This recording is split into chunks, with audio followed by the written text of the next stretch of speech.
Yes. Uh-oh. Not good. Not a good way to start the show when we're having technical difficulties. I am so glad, though, to be back. So glad to be back. I know that you're probably glad that we're back. If you're a regular on the show, you're glad that we're back. We are live. It was a great and honorable week, or weekend, I guess you should say, in the great state of Nebraska, in the great city of Omaha, as the Tigers took down Coastal Carolina twice, 26-2, as a good friend told me the other night. We will recap it. I know that we did a brief little post game the other day from the hotel room.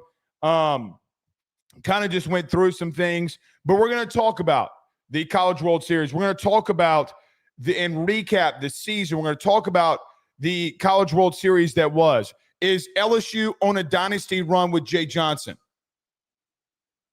Now, a lot of you asked me before we left and we went to the great state of Nebraska before LSU had won, and you remember all the comments in this show that we answered.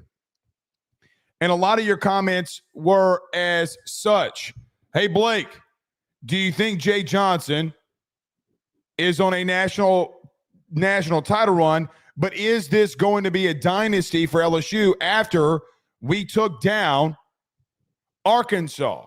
Going into Coastal, if they win it, is Jay Johnson building another dynasty in the good old days like Skip Bertman once did? You know, the old saying goes that I wish that I knew that I was in the good old days when we were in them.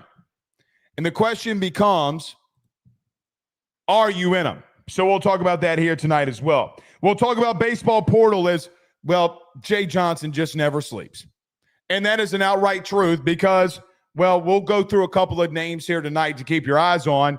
But, guys, they're only getting started because that man is an outright monster at every single little thing that he does. So we'll go through that. And, oh, by the way, I know that I was gone, and I know that when baseball is over and we get to go into late June and we talk about baseball for so long and it's so glorious that we get to do that we did not have a chance to talk about football recruiting. Don't you think that just because that your boy was in Omaha that I did not see, nor was I not keeping tabs of everything that was going on? So we're going to talk about that as well. So recruiting, we'll do a recap, LSU Dynasty, and we'll get into some other things. I will try to get us out of here by 8 p.m.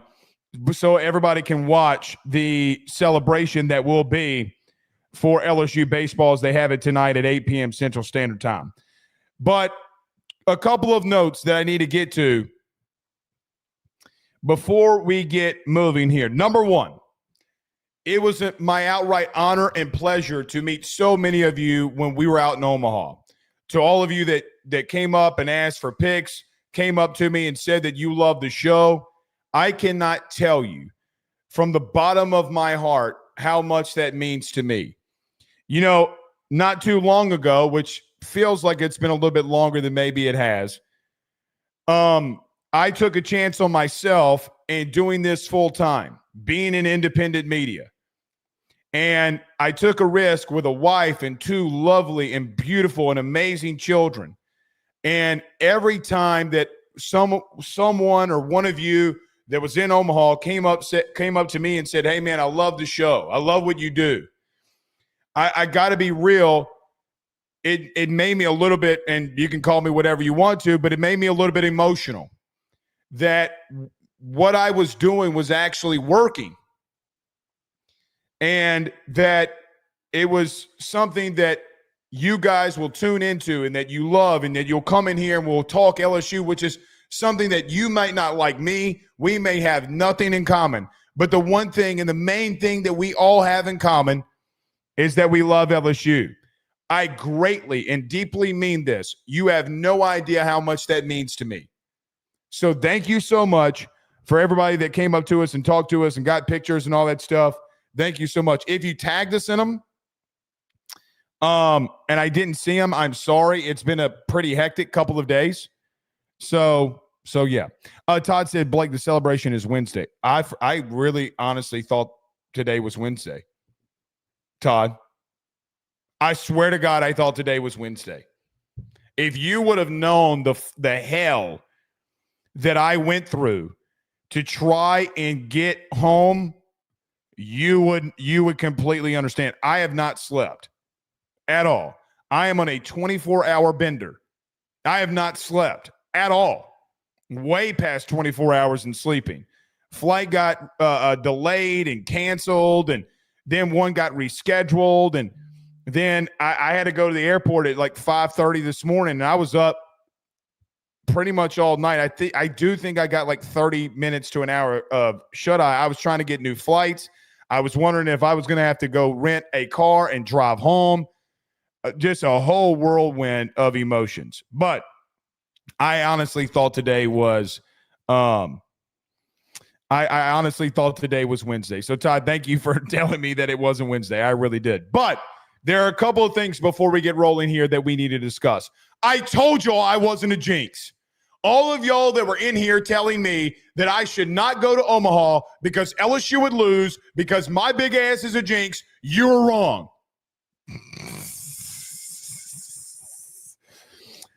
It was one of the best sporting experiences of my entire life. I highly suggest that all of you put it on your bucket list and go. You can always remake money. You can always redo that. And listen, as someone whose living literally is based off of coming on this show and making money off of it, trust me, it was definitely a decision. But I told y'all I wasn't a jinx.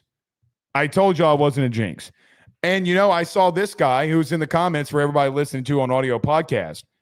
Our good friend Stephen Fry over at Fry Construction, 337-457-5100.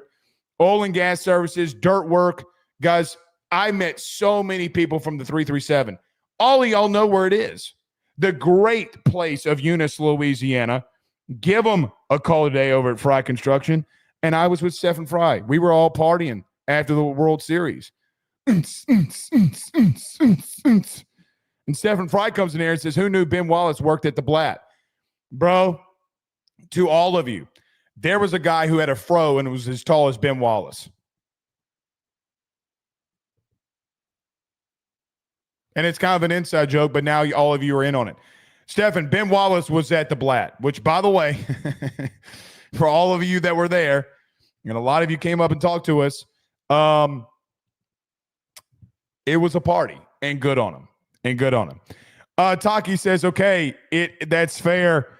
I'll admit it. Yeah, all of you were in here calling me, saying I was a jinx because I went to a Saturday game versus Tennessee. But here's the truth. Jay Johnson don't give a shit about your jinx. He was winning a natty. And I got to be honest with you. If I felt like LSU was going to lose it, I wouldn't have gone. I would not have gone. I knew they were winning. I didn't know if they were going to win in 3 or in 2. But I knew they were winning. You got to be there. Dwayne says, Blake, you made the right decision, gave those Tigers some extra good luck. And listen, man, I was with Stefan and Trent and everybody from Eunice, Louisiana that was there. I was standing next to them the whole game, both games. We were all the good luck charms here. And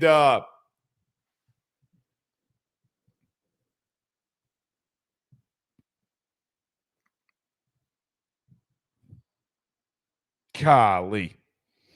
I'll be real with you, man. It's probably the best experience.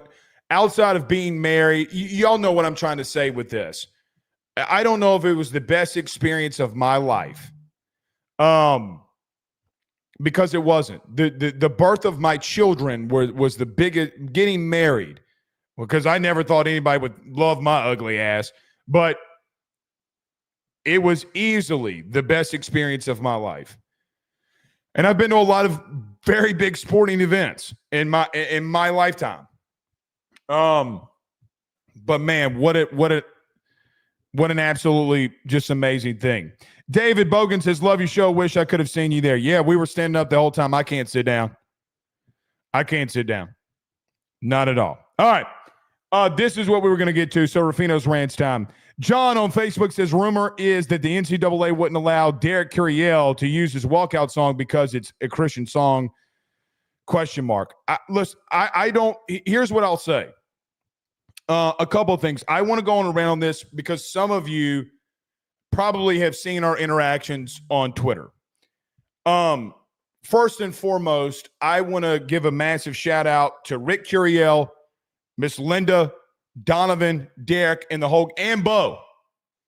The Curiel family, guys, you have a family in the Curiels that is one of the best families that the Tiger Nation could ever have.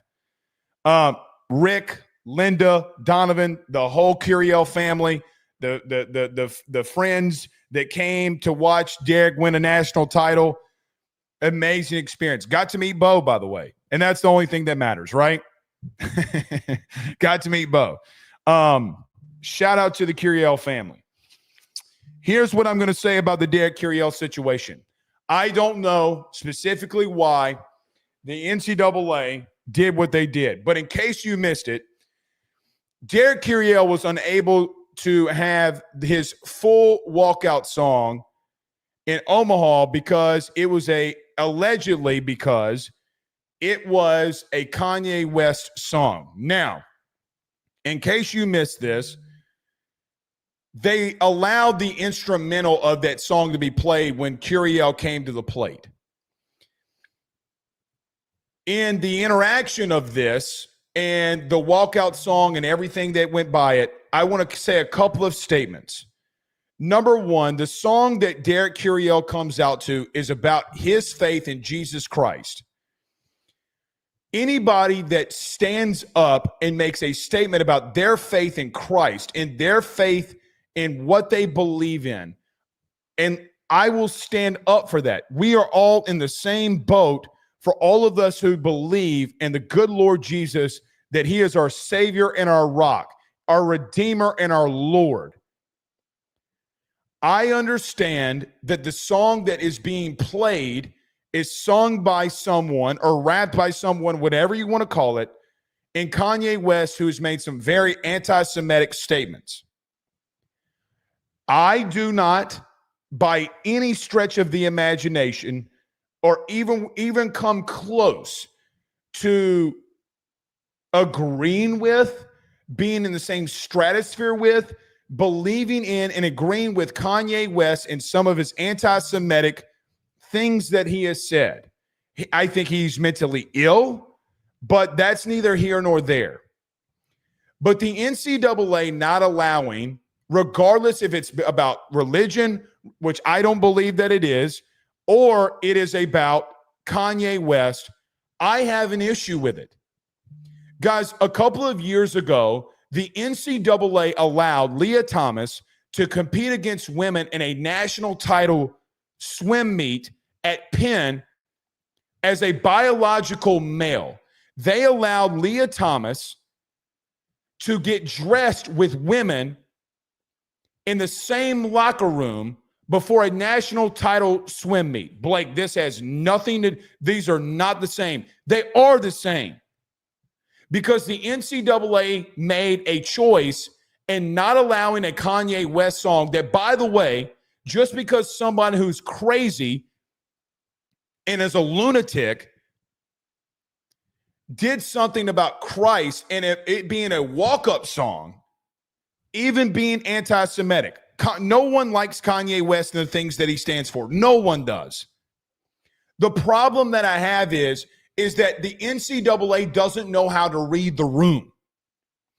The NCAA is over the regional and the super regional and allowed that song to be played in Baton Rouge. Their excuse is that, well, LSU runs the music, so if they want to allow it, they can allow it. But we're not going to allow it in Omaha. That is trash. Now, I am not trying to be political here, but the problem is that the political side of this has infiltrated LSU. Guys, the second sentence of that song says, "Lift your hands and praise the Lord." Read the room.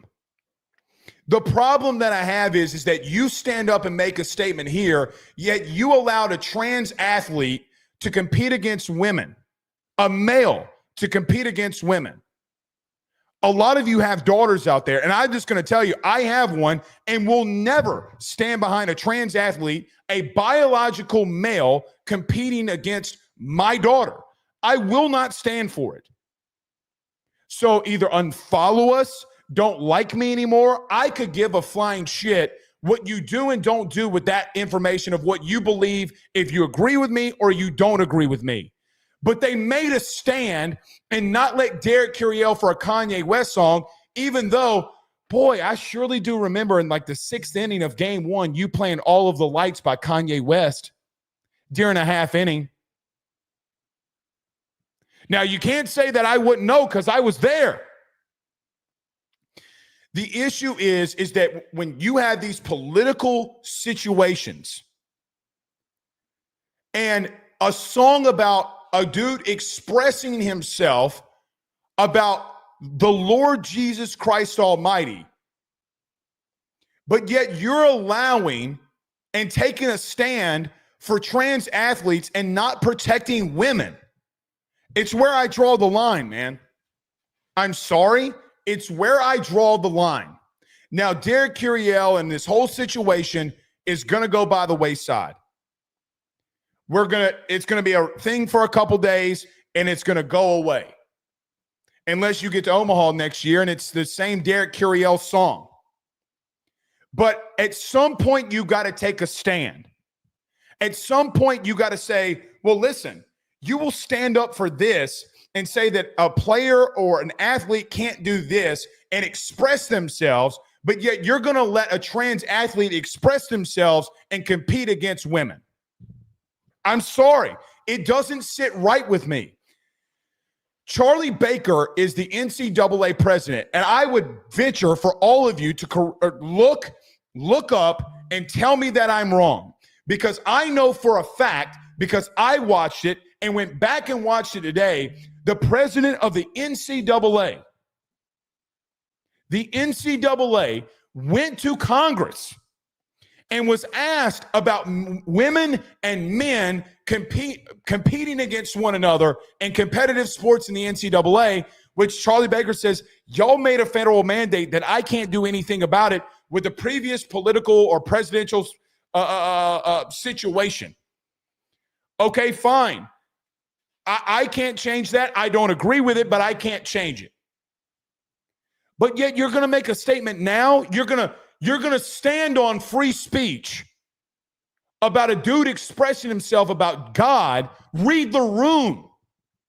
Well, it's Kanye West, and he's done some shitty stuff. I'm pretty sure Willie Nelson and a lot of people that have sung songs are not great human beings in some parts of their lives. They had walkout songs in Omaha about having sex and pulling your ass out and shaking it, buck ass nude. And you're telling me that the NBA YoungBoy song that's played, a dude that's got federally indicted for murder, some of these songs, about the guy that sings it. But this one, no, this one just takes the cake. We can't do that. There were songs that played where people were indicted by the FBI who murdered people.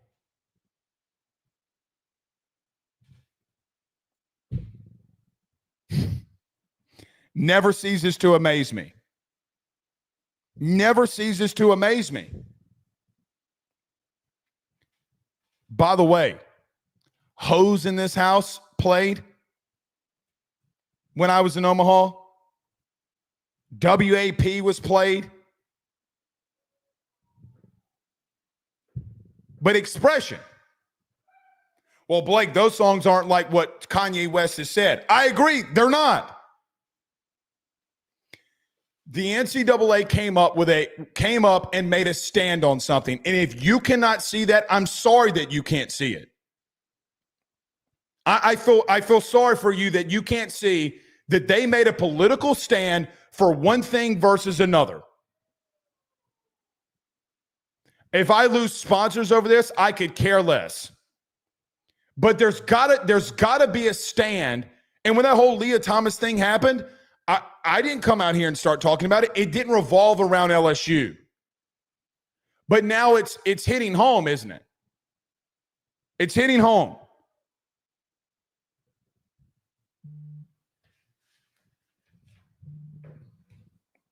I'm sorry. I simply do not agree with it. And if you hate me for it, I'm sorry. But I will never, ever stand up for a situation where you will allow a biological male to compete against women, but yet you don't like what somebody said on Twitter because he's mentally ill, and that's what you're justifying it off of.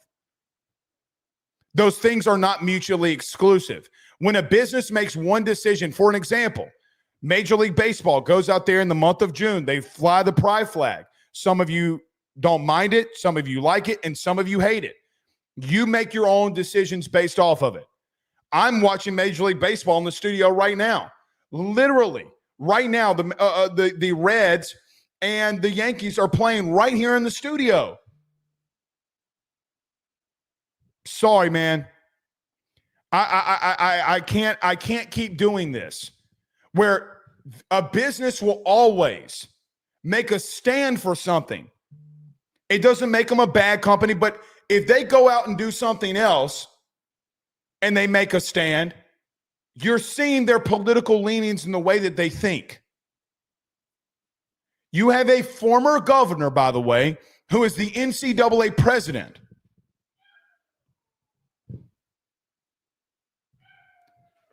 We're just not going to stand for it here. We're not going to stand for it here. So, it really rubs me the wrong way. It rubs me the wrong way, man. It really does. You know, on the plane ride home tonight or today, I was thinking to myself, and I was jotting down some notes. Should I even talk about this? And I expressed it. So you love it, you hate it. It doesn't bother me. But the bottom line is that we'll take a stand, and that's the stand that I'm going to take. All right. Let's get moving here. Yeah, Ben Rice did burn. He did hit 14th home run for Ben Rice, by the way, off the bench. Yeah, it took Chase Burns deep. You got to love it. On a slider, too, that he just left over the plate. Completely left it over the plate. All right, let's get moving here. Everybody do me a favor. Hit the like and share. Share to all those groups on Facebook and to all those social media pages. You're watching us, listening to us on YouTube. Like, subscribe, notification bell, wherever you listen to podcasts, rate, review, and subscribe. Is LSU in their second wave of the good old days? Is LSU in a dynasty? We talk about that next. We'll do a recap of Omaha and the things to come. We'll attack baseball portal. Don't forget, I forgot about football and recruiting. We'll talk about that as well. Let me get to a quick break. Y'all hitting the like and share during it. We'll be right back. Let's talk about that next. Stay with us. BetOnline is the fastest and easiest way for you to wager on all of your favorite sports, contests, events with the first-to-market odds and lines. Find reviews for all the news for each league, including Major League Baseball, NFL, NBA, NHL, combat sports, college sports, esports, and even golf. BetOnline continues to be the top online resource for all of your sports information for live in-game betting, props, and futures. Head on over to BetOnline today and use your mobile device to join and make your first sports bet. Use our promo code BELIEVE50, that's BELIEVE50, BLEAV 50, to receive your 50% off welcome bonus on your first deposit. That's betonline.ag, betonline.ag. He will sell your house and find you a new. Well, Tyler's the man, he's here for you. If you want to buy or sell, well, it's not too late. Dial 955-0008. Just call 955-0008. Y'all call Tyler, he'll shoot you straight. Hey guys, I want to tell you about our good friends over at Red Stick Financial. They're your local residential mortgage broker located right here in the heart of Baton Rouge, Louisiana. At Red Stick Financial, they find the bank that works for your particular set of needs to purchase the home of your dreams or refinance the current one. They truly are your partners in this process, and they pride themselves in helping individuals and families with one simple goal in mind: and that is to make home financing approachable, attainable, and stress-free. They are licensed in all Louisiana, Texas, and Mississippi. So from Amarillo to Meridian and everything in between, they have you covered. Red Stick Financial brings you creative, customized solutions, and they don't believe in the one-size-fits-all when it comes to loans. They even have special options for mobile and manufactured homes located in a flood zone and stated income financing for those of us who are self-employed borrowers. If you or someone you know is looking to buy a home, refinance an existing mortgage, or simply want to know what options are out there for your future, give Red Stick Financial a call today at 225-407-9250. That's 225-407-9250. Or check them out online at redstickfinancial.com. That's redstickfinancial.com. Before you purchase the home of your dreams or you go and do that refinance, you need to go local. Go Red Stick. We're back. You know, football's almost back too, but the thing about that is we got a little bit of time before we get back to football. Big J. Cole says you're gonna have my Pentecostal behind swinging from the chandeliers because you're preaching.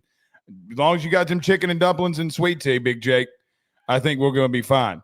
Our good buddy Stephen says, preach the good word, bro.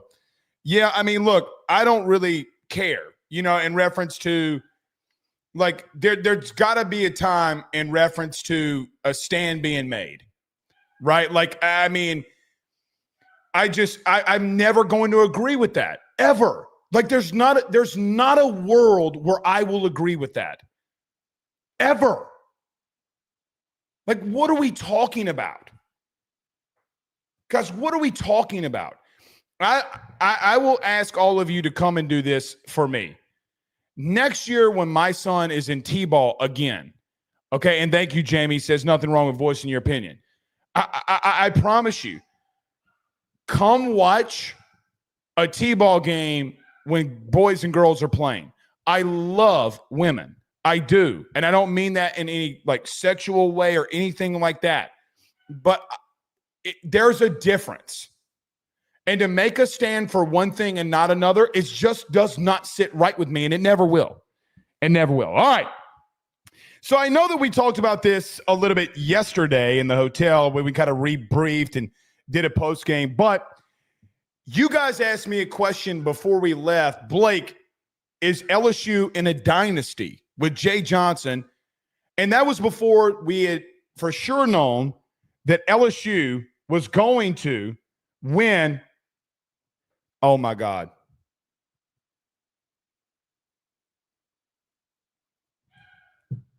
I just got a text.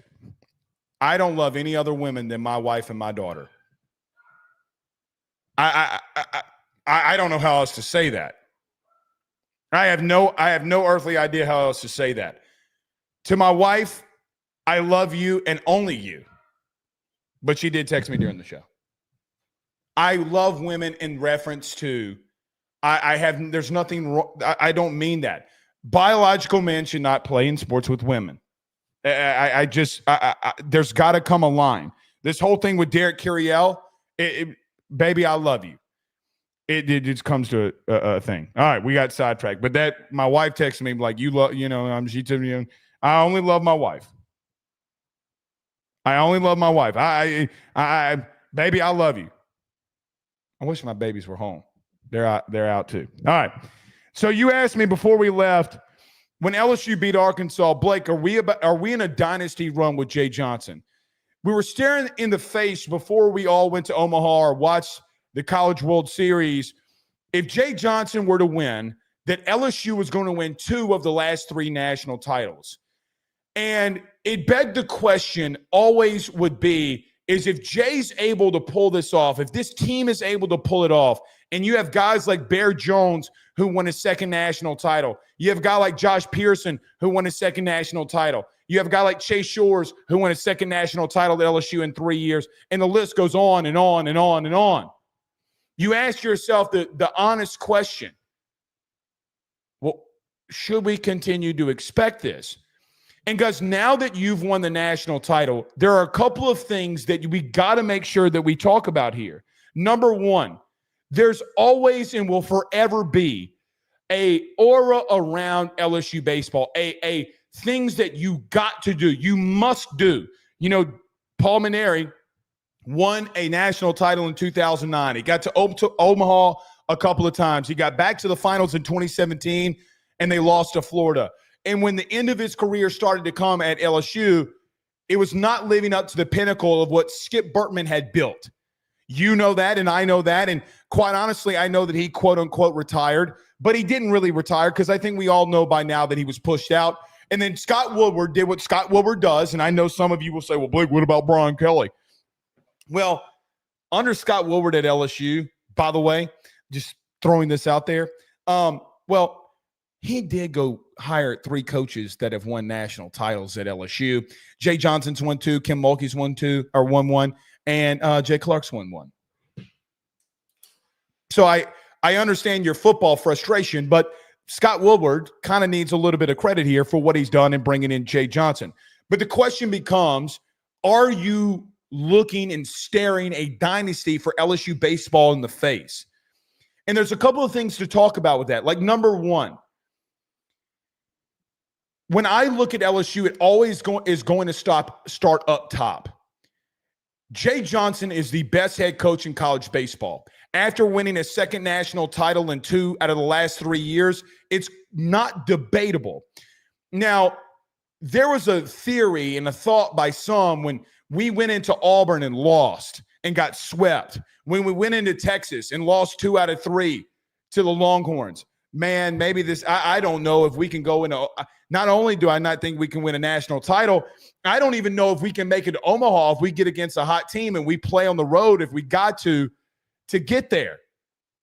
But every single weekend, every single week, this team kept responding and kept being consistent. And guys, quite honestly, at home, they were absolutely dominant. 35-5 at home, or 30-5 at home this season. Absolutely dominant. By the way, one of those losses came to Tennessee.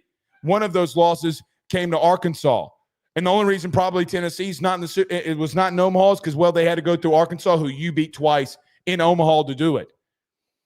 You went up against a team in Omaha too, by the way, in Arkansas, that more than likely on quote-unquote paper was more talented than you, and you beat them 4 times and playing them in 5. But when you look at a dynasty, you always got to look and start up top, the guy that runs it. And when you look at Jay Johnson getting to Omaha 4 out of the last 8 years, 4 out of the last 8 full seasons that he's been a head coach, he's been to Omaha. That's 50%. Of those 4 times, 2 of them he has won national titles in. So when I go up against Brandon Walker on Twitter from Barstool Sports and we're debating on Twitter, well, who's the best? And he goes, well, Tony Vitello won it all or built Tennessee. Well, Nick Saban didn't build Alabama. Bear Bryant did. So the question becomes, is Skip Bertman to Bear Bryant what Nick Saban could be to Jay Johnson? Are there similarities?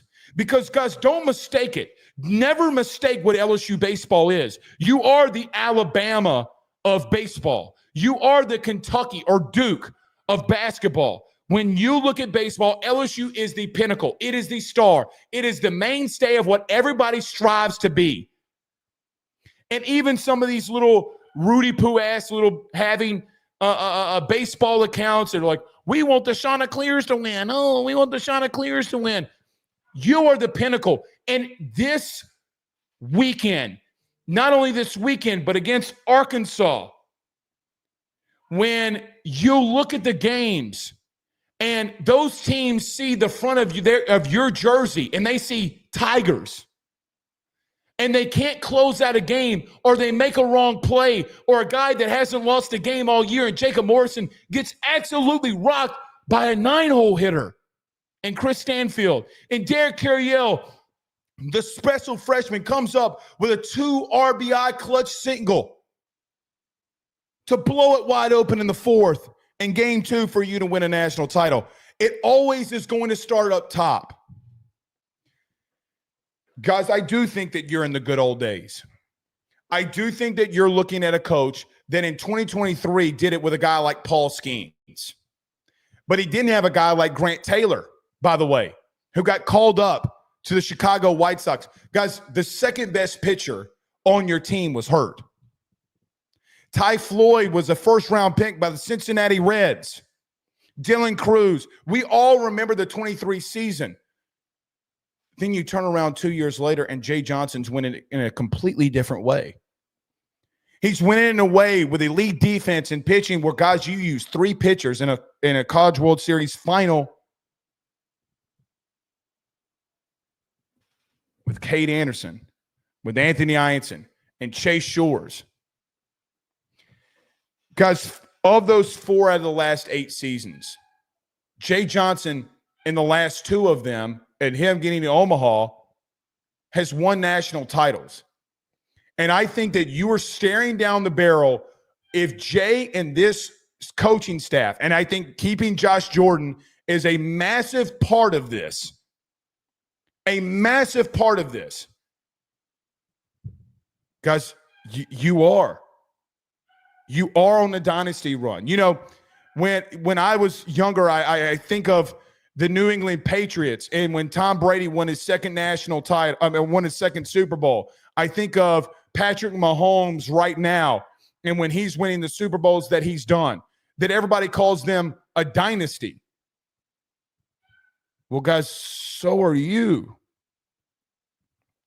So are you. The reason, though, that for me, that I feel like that you are going to be in this dynasty run is for one reason and one reason only. Jay Johnson's never going to sleep. Now, guys, that's not to say that you're not going to have an off year. It's not to say that you're going to go to Omaha every single year. I think Jay can do that. I'm not saying that you will, though. And that's not what dictates you being an outright dynasty. Jay Johnson's not even 50 years old, but what makes him the best coach outside of the wins, outside of winning 2 of the last 3 national titles, is he is the most elite recruiter in college baseball right now. No one works harder than that man. No one. No one works harder than them. And you look at him and say, well, Blake, I mean, you know, I don't know about these situations. Guys, you can't question him right now. He won his second national title with a team that didn't have a Paul Skeens. And, you know, there was a narrative, man, Jay Johnson is like kind of like Ed Orgeron when he didn't have Joe Burrow, a.k.a. Paul Skeens, he couldn't win a national title. Well, he did it again. Oopsies. So when you talk about the good old days and you talk about everything that this man does, he's always reloading. It's not rebuilding. Like, for an example, now in baseball, this is a lot different because some of these kids are not going to make it to campus. But a good buddy and a great friend of the show and a guy that we saw in Omaha, and he sponsors the show, and Tyler Alexander sent this to me today, and it was something when I was doing notes for the show, I'm like, damn, you're right, because we were already talking about recruiting. Like, what about having 9 of the top 100 high school players signed to LSU? Now, I don't think that all 9 of those top 100 players are going to be on campus. What if 4 or 5 of them are? You know, what if you have a situation that replicates itself like Cade Anderson, who was the number 1 player and number 1 pitcher in the state a couple of years ago? He didn't have a great freshman year because he might be the first overall pick in this year's draft. Is that William Schmidt? Is that Kason Evans? What does Maverick Rizzi turn into? Does Jacob Myers come back? I don't know any of those questions. Here's what I know. You have a crap load of talent, and you're constantly reloading and not rebuilding. When you're in a dynasty, and you're in a dynasty, especially in college, and especially in baseball, recruiting is the lifeblood that fuels the dreams of champions. It fuels the dreams of champions.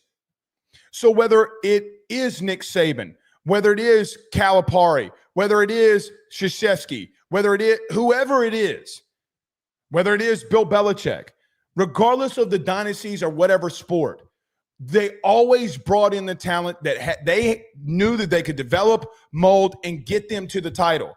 You know, Jay was in his post game and said, listen, our motto to start the season was toughen together. And he was asked, well, Jay, what was the similarities of why this team and the 2023 team won national titles? And without missing a beat, he said character. And what we would call it as fans, culture.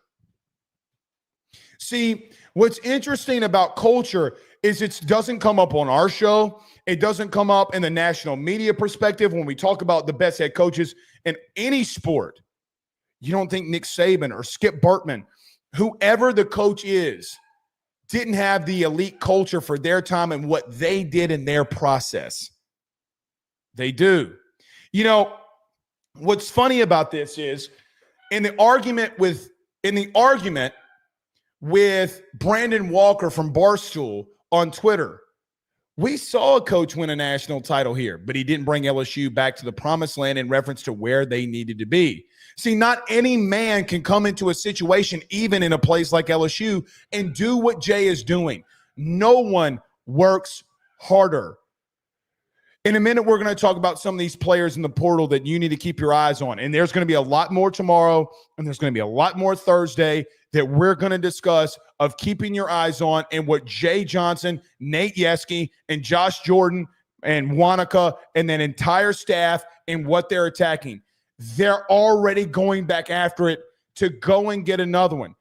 Jay Johnson is literally saying some of the things that we heard a guy like Saban say. Hey, what do you do now? Well, guess what? They're having a coaching meeting literally today about how they're attacking the portal, what guys, kids are and aren't going to be coming to campus. And as an example, as Jay said in one of the post-game show, I think it was after Arkansas, when he was talking about Nate Yeske and you being a pitcher, look at the arm talent that they've developed at LSU. You've led the country in strikeouts the last 2 years. And he was talking about a kid in the portal that didn't come here and went somewhere else, A&M. But regardless of that,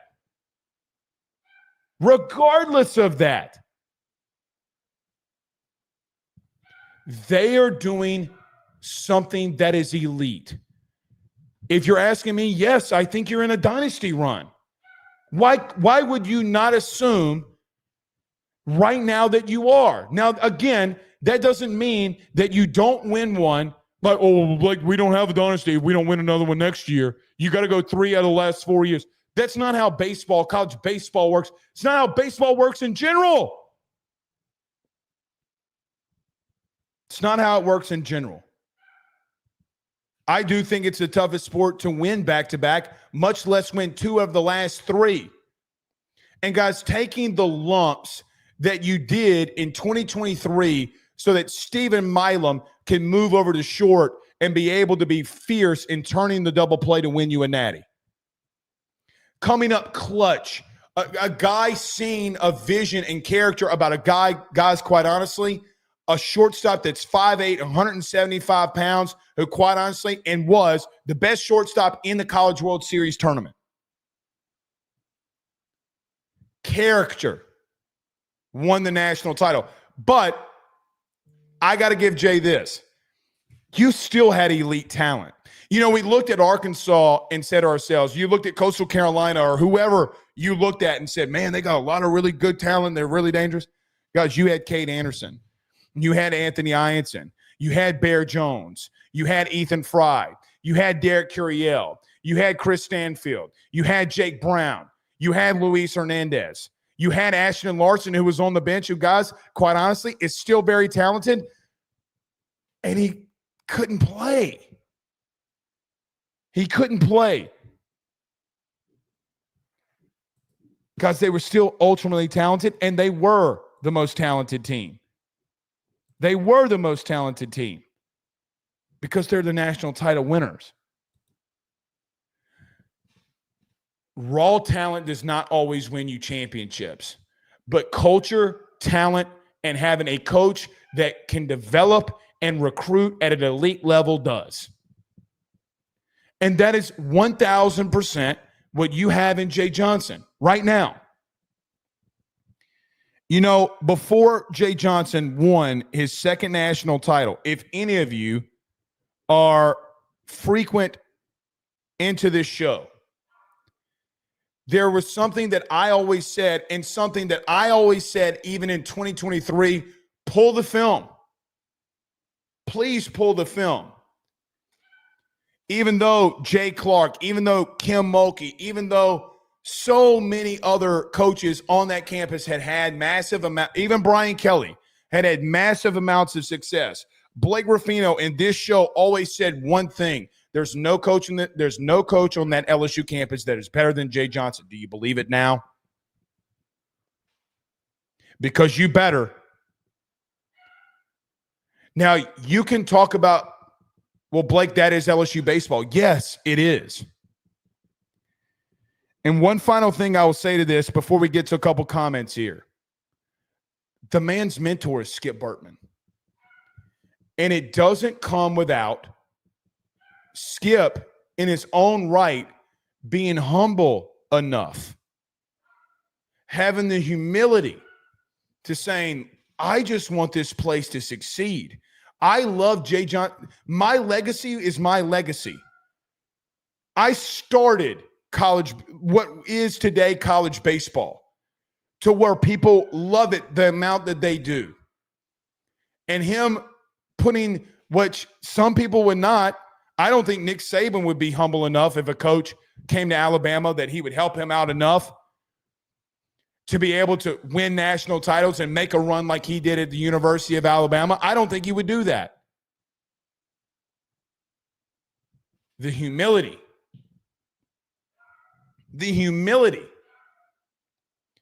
Because when you win 2 out of the last 3 national titles, every paddle on your canoe has got to be rowing in the same direction. Culture. One final thought here.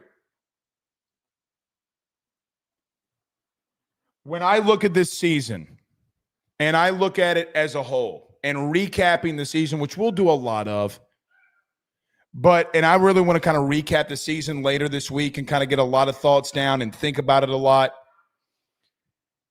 But we were all there for the Auburn sweep, the only blimp on that team's radar. We were there for Texas because you had 12 players that were on your team last year. You had 10 players from high school. You had 10 players from the portal that you brought in. And that dude, Jay, brought them together as a team that maybe they, from a on-paper talent perspective, maybe they weren't the most talented. But damn, they had a hard way of not showing that they weren't. Cade Anderson going out there and being the most elite pitcher in college baseball. Liam Doyle, my ass.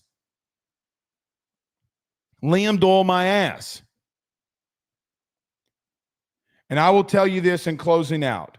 Jay Johnson needs your help. And you know what I mean. From an NIL perspective, he needs it. Because nobody works harder in the fall than him. Nobody.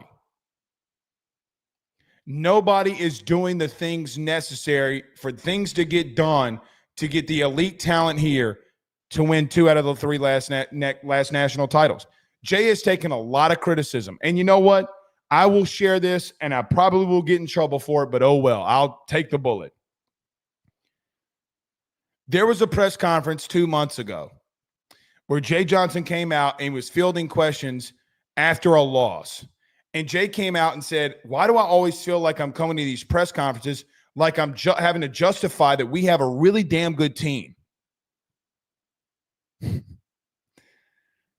Because you got a lot to reload and rebuild on. You got a lot of talent, but you're losing a lot of talent too, and a lot of experience at that.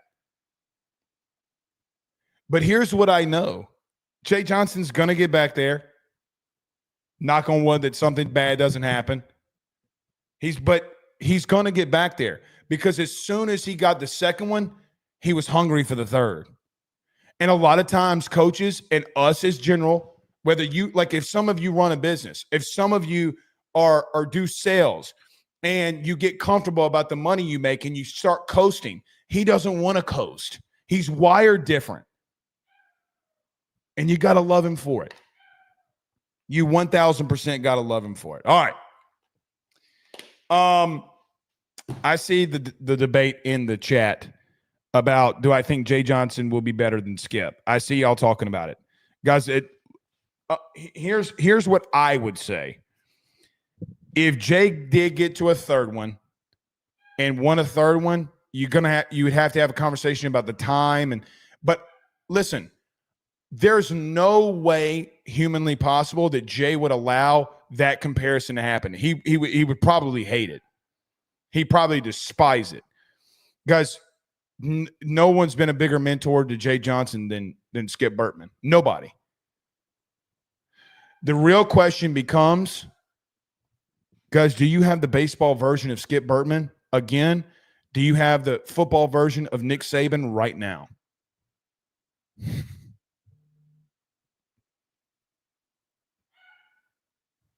You very well could. All right. Let's get to a couple comments here. Dim Tigers on YouTube with a $5 super chat says Brandon Walker came out and said today that because Jay won 2 in the last 3, Jay has to be the best in college baseball. No, he did not. Did he really? Please tell me y'all are joking. I don't watch Barstool. It's just not my cup of tea, man.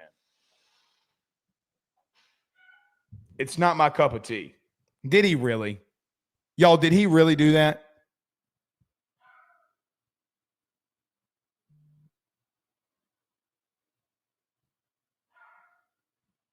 Did he really do that?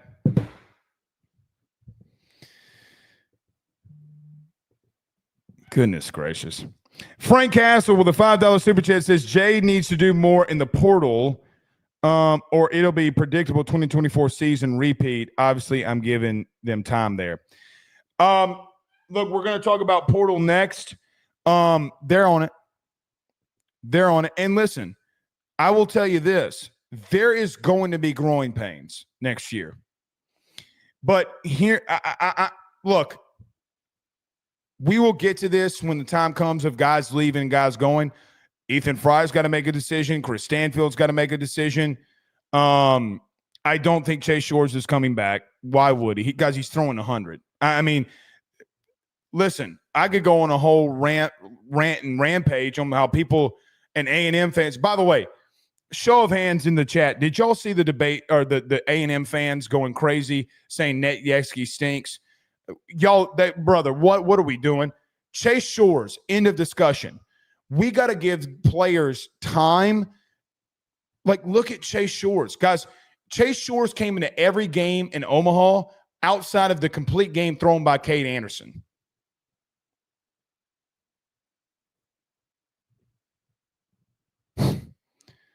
Chase Shores dominated, dude. He dominated. He flat out dominated. They are on it in the portal. And look, I don't think people realize how good Simpson and Dardar are. I really don't think people realize that. But I get what you're saying, Frank. Randy Jones sends a $4 super chat, says, with all due respect, 2024 isn't repeating. We're going to Omaha 80% of the time with Jay 90% of the time being a national seed. Believe that, fam. Yeah, I mean, let's hope so. I mean, it certainly can be a thing. But listen, guys, I'm trying to think. Tim Corbin is the only one on the top of my mind that comes up that has multiple national titles. But Corbs has not been able to win it since you took the advantage away with him with the minority scholarships in baseball where he could have full rides. He has not won in the NIL and portal era. And listen, here's what's so crazy.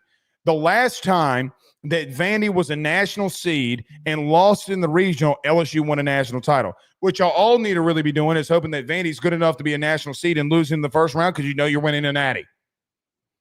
As if that really matters. But superstitions do matter. $20 super chat again from Frank Castle says, I think Jay learned a lesson there. We, including me, need to understand this. He's still learning on the job at the highest level, and he's insanely impressive despite the most minor critiques you have to throw his way. Yeah, like those got to go away now. Those have got to go away. Baseball is such a minutia of a sport in reference to, guys, there's so many things that you got to work out to get to where you need to be. And Frank, I do think that the critiques that come on him publicly are, I got to be real, Frank. I think they're too much, even the smallest. Like, for an example, how he does things, the bullpen, and how, guys, sometimes you got to go throw arms out there and see who's going to perform for you in Omaha. Like throwing Chase Shores out there against Arkansas in the beginning of the season out of the bullpen and him getting touched up. Guys, he comes out of the pen and, yes, he gives up a run, but he's much more dominant the second time he sees him that way. I mean, like, those things are going to happen. It's preparing you for what's coming. And I don't think anybody knows how to maneuver that better than Jay. Guys, Dave Van Horn, Schlossnagel, Kevin O'Sullivan only has one. They've all been in this at a bigger program, and I say bigger program, than, I mean, like, he's been at Florida a long time. I mean, Schloss has been at A&M, and he's been at now at Texas. I mean, look, it is what it is there. And listen, the SEC has won 6 straight national titles. You've won 2 of those 6. You've won 2 of those 6. It's impressive, man. It's highly impressive. Frank Castle again says Jay got a lot of money already, but he's going to be getting more now. Pay attention, BK. Just win, and the state will support you, no doubt. I mean, when Brian, when BK asked for money, I mean, look what they did for him. Look what they did for him. If he wins, I mean, and listen, I don't care what y'all tell me. I'm already seeing it. I'm seeing it from y'all. I'm seeing it from all of y'all, that y'all are saying that, like, this puts pressure on Brian Kelly. I know that it does.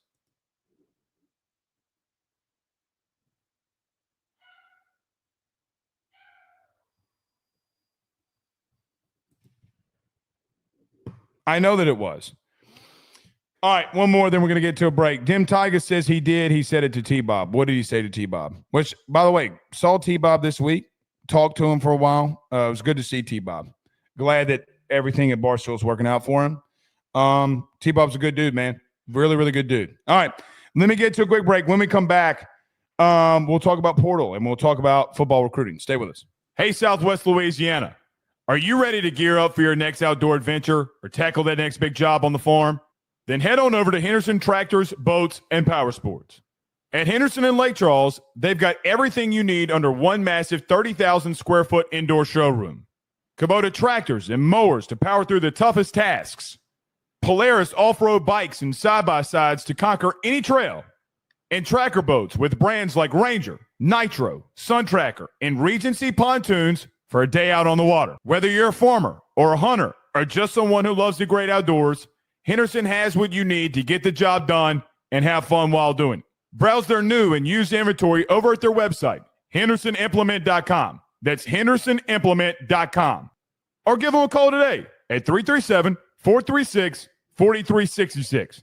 That's 337-436-4366. Or go see them over in Lake Charles on the corner of East McNee Street and Highway 14. Remember, if you need a tractor, go to Henderson. Need a boat? Go to Henderson. Or if you need an ATV or side-by-side, you know where to go.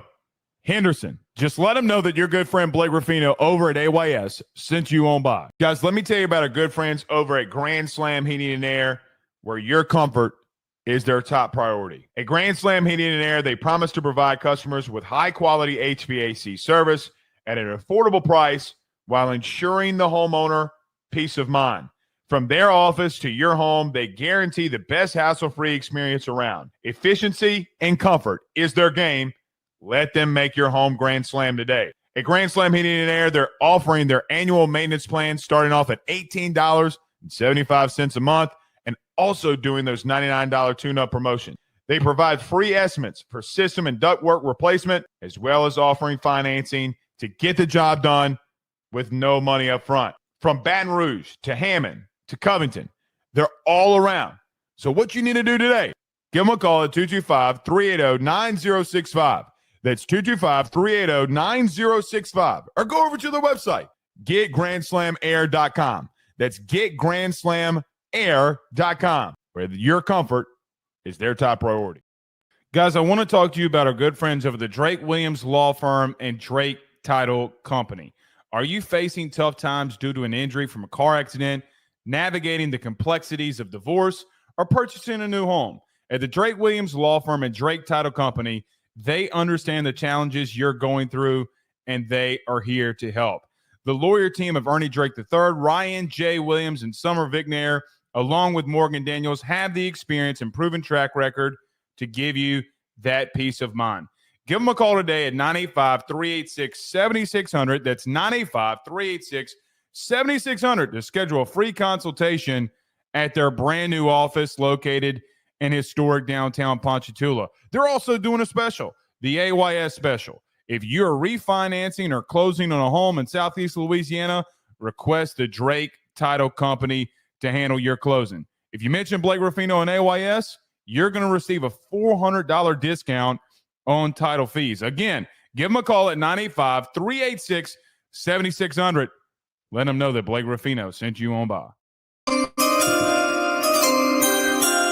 It was just relayed to me per very important sources, very, very important sources, that I have a couple of nephews watching the show tonight. So to Jonah, Eli, Wyatt, and to Bailey and Baby Jewel, my daughter and my niece, and to my man Ben, my main man Ben. I was informed by highly placed sources that they're watching. So shout out to all of them. All right, before we get out of here, let's talk about the baseball portal and some football recruiting. I'm going to give you 3 names tonight that I think you need to be watching out on. Now, we reported this, I guess you could say, on our message board, ayssnetwork.com/forum, about 2 of these names to keep your eye on. Brandon Kane, an outfielder from Oklahoma, along with Jackson Kircher, is someone that I think that we all need to keep our eyes on. Now, Kane being an outfielder, I do think, for what it's worth, we need to keep our eyes on in reference to look, there's a situation where you could have Larson return. You could have Curiel return clearly. Jake Brown's going to return, or, could return. And I know that there's rumors out there about him. I'm not buying him in the slightest. And what does Chris Stanfield do? I don't know about Brandon Kane. I don't know if you have a situation where you want to move him somewhere else outside the outfield. But, guys, with what you have coming in, from a freshman perspective in the outfield and what you could be having returning, I don't know necessarily that you need to attack there. But Kircher, the big pitcher out of Oklahoma, up to 99 to 100.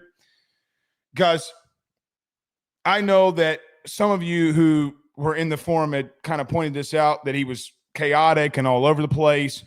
Guys, so was Chase Shores. Dudes that throw 100 do not fall off on trees. Sorry, they don't.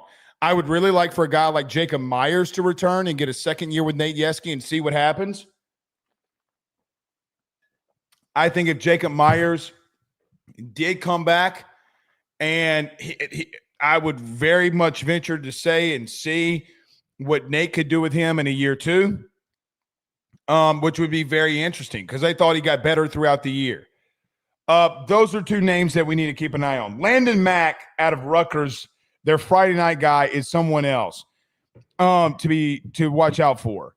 Look, they have been very aggressive early, even when they were in Omaha, from a pitching perspective of attacking.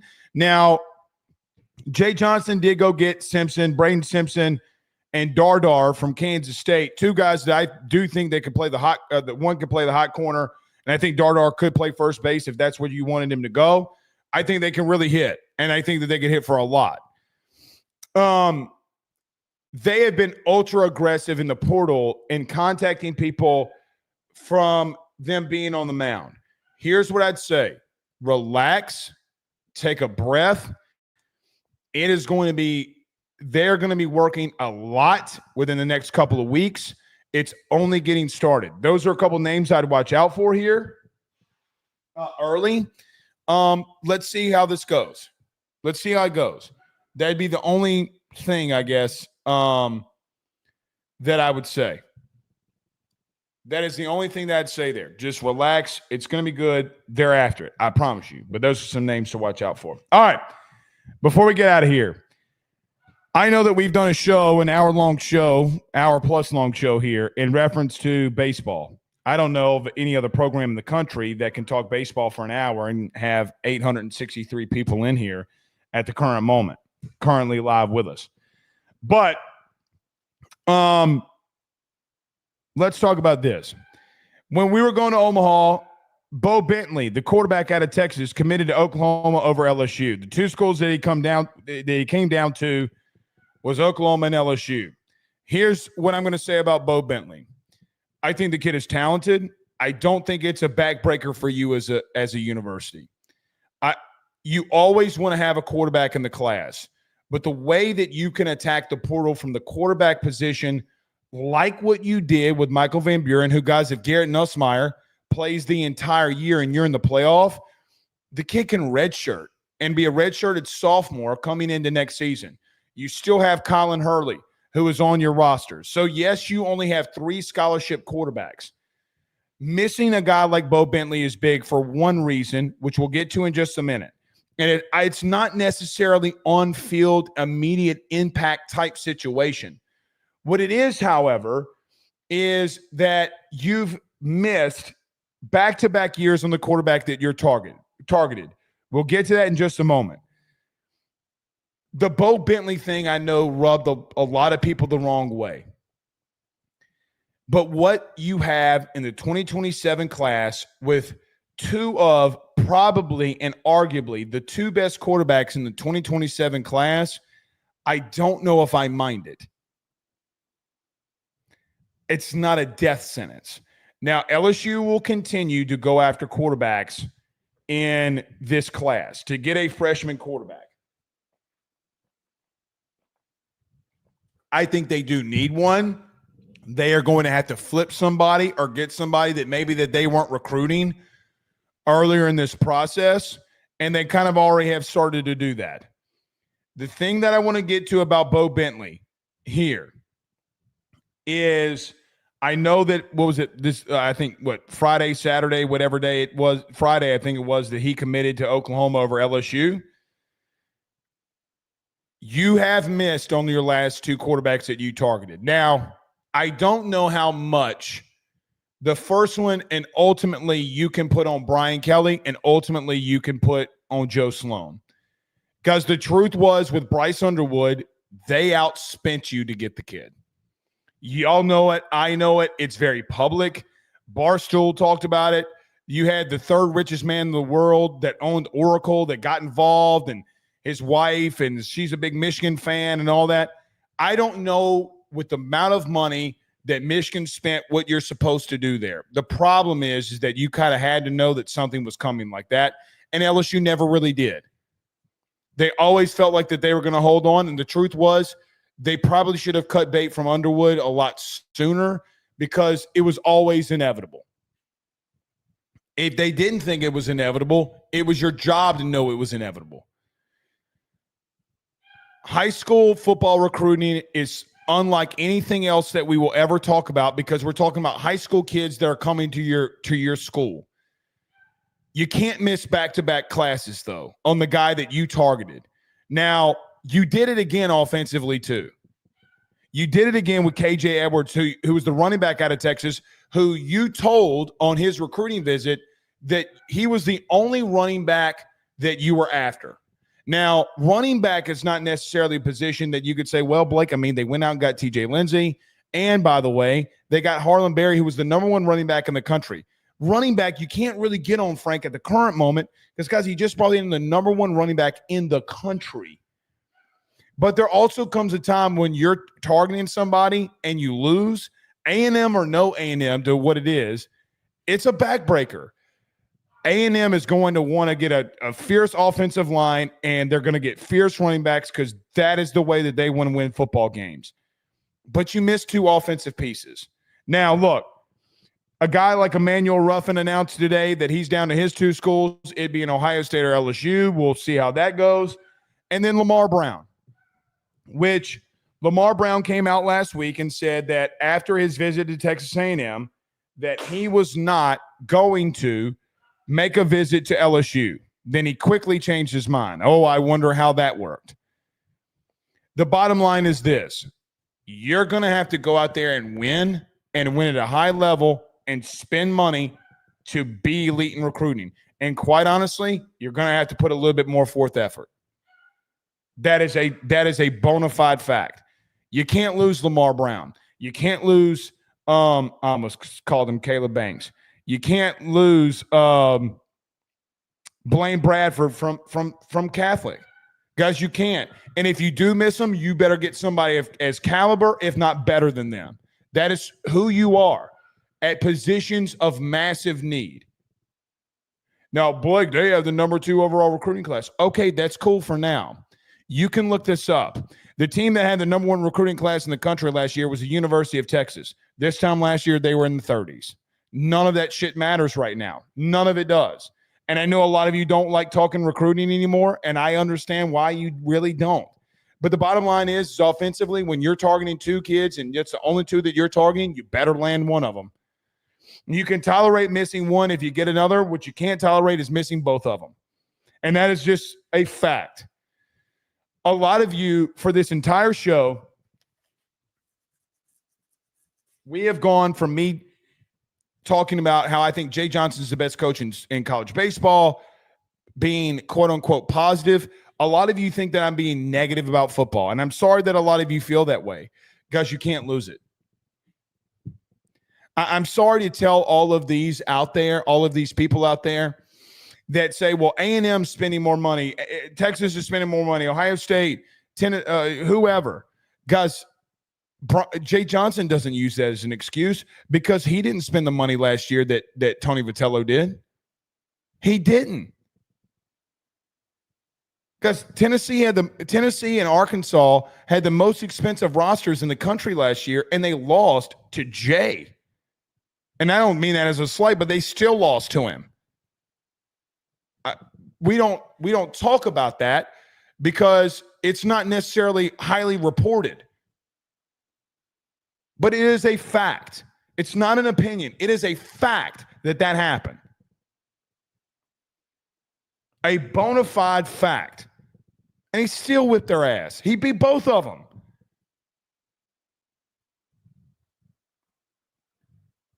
You got to land, man. Think I'm negative. Think whatever you want. But it's just the truth. It's just the truth. All right. Did we have any more super chats? We did not. We did not. Pressure Roller says, Bo Bentley is 6 foot. Why are folks so mad we didn't land him? Our average offensive line is 6'4" or better. Well, the problem with that, Pressure Roller, is that you had a quarterback in Bryce Young that was under 6 foot. He won a Heisman. Caleb Williams is 6'2". I mean, I know that's still 2 more inches. Pause. I don't look. I don't know.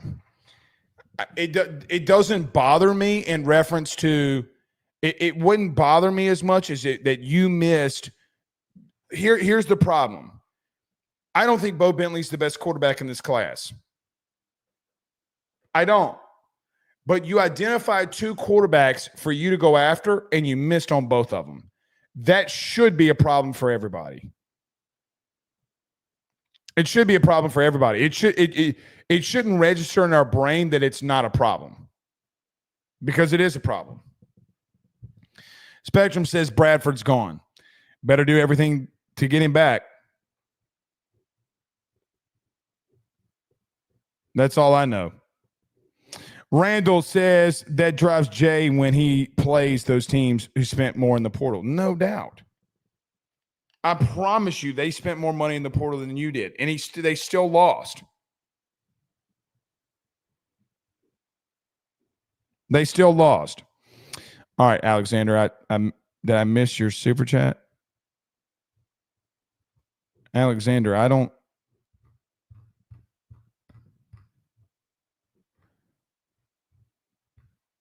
Did I miss your super chat, Alexander? I don't think that I missed any. I don't think that I missed any. All right, fire off your question, Alexander. We'll make it the last one and we'll get out of here. What's your question? He said I had a super chat about college football rankings tomorrow. Oh yeah, you can do whatever you want. Send him whatever. It doesn't bother me. It doesn't bother me. All right. We'll see you tomorrow, man. Y'all have a great night. Peace.